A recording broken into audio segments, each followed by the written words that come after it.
देशर साधारण नागरिक मानकर आवश्यकता के नजर रखिक आवा पीढ़ी जीएसटी संस्कार निष्पत्ति नि नुआ जीएसटी नीति जरिए गरीब और मध्यवित्त परिवार माने लाभ पाइबार सहित एमएसएमई क्षेत्र की भील बहुटे लाभ मिलबा। इथिलागी अमेरिकार टारिफ कटकणा के भील भारतीय अर्थनीति उपरे केनसी प्रभाव नहीं पके बोली झारसुगुड़ा एलएन कॉलेज अर्थनीति विभाग मुख्य तपन कुमार बारिक कहिछन।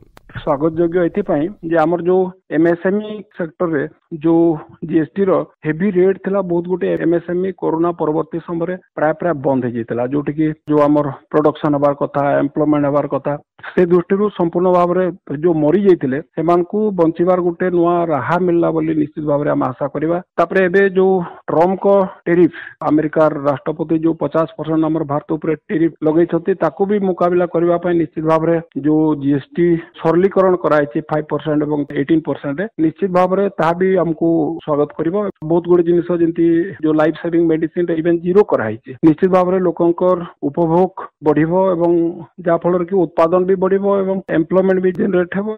सूचना अनुसार अब 22 तारिख नुआ जीएसटी दर लागू हेबा।